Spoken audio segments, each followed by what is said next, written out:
Kalki, welcome to NL Recess. It's a subscriber-only hangout session. I hope I didn't mispronounce any bits of your name. No, Suhana, I'm very impressed. Thank you. I'm also curious, before we get into the book, about your social media handles. It says Kalki Kanmani. What's that all about? Kanmani is a Tamil sort of phrase. It kind of means, pearl of my eye, like apple of my eye, someone who's dear to you. So that was my nickname as a kid. And I used to get squeezed. My cheeks used to get squeezed really hard because I was so fair. And then they would say, Kanmani. So that comes from there. Were there any chapters that you were on the fence about to include in the book? Or were there any chapters that aren't there in the book? Mostly, actually, I included most of everything I went through. I mean, most of what I had in mind. My editor was quite good at telling me what to not use. And mostly it was things that came when I sounded too privileged, or I sounded like, I was assuming things that people have or go through, which they might not go through. So that was occasional. But otherwise, I think the general understanding from people around you, what level of support did you get? Like, of course, there'll be like a difference between the people who are closer to you and people who are, say, in the outer networks of your circle. What was that like? Well, firstly, because of lockdown, we were so isolated that I didn't really get to talk to a lot of people during that time. And that was part of the problem for me. I would have loved to be able to hang out with a bunch of other mothers or, met other people who've had this experience. And I didn't. So it was very, very claustrophobic in some ways.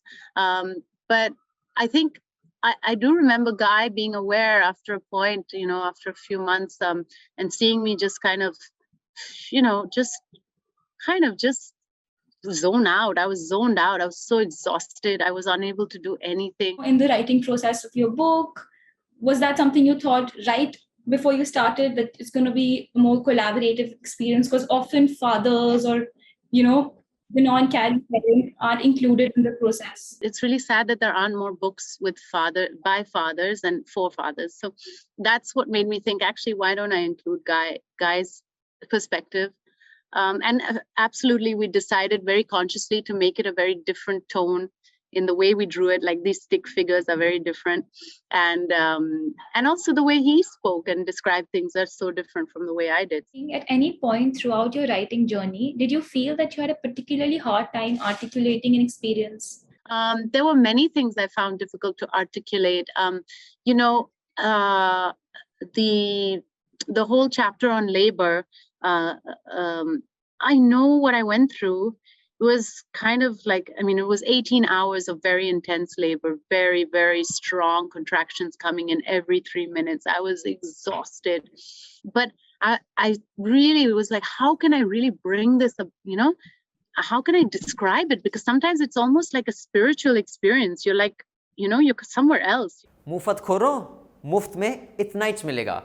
To watch the full unedited interview, you have to subscribe to News Laundry and pay to keep news free. Because when the public pays, the public is served. We depend on you and not on advertisers. So go to www.newslaundry.com/subscription and subscribe and get all our unedited interviews, our special video shows, comics, and everything that's behind the paywall. Remember, to subscribe to News Laundry, you pay just about 10 rupees a day. That's less than, a cigarette. And smoking is injurious to health. So subscribe and watch the full interview. As for pregnancy, there's just so much going on that you cannot expect the other person to completely understand. Maybe put a 10-kilo bag on them and make them walk around for a week like that and see what it feels like.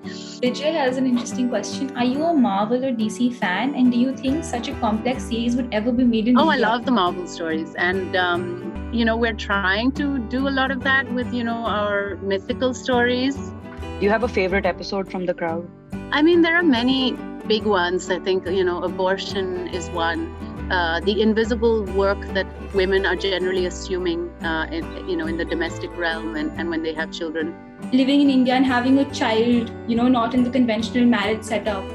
How did you sort of deal with the social policing and the moral trolling that must have sort of happened? I'd love to just do so many things. I feel like I need to do a nice rom-com where I get the guy at the end instead of killing him or beating him up.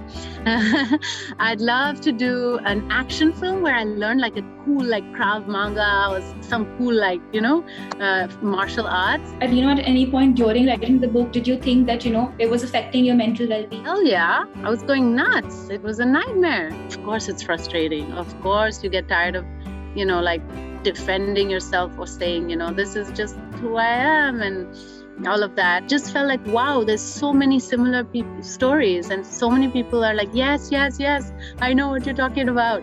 And so it's so nice to not be alone. And I really thought a book like this is fun. At the same time, it's supportive. It helps you feel like, okay,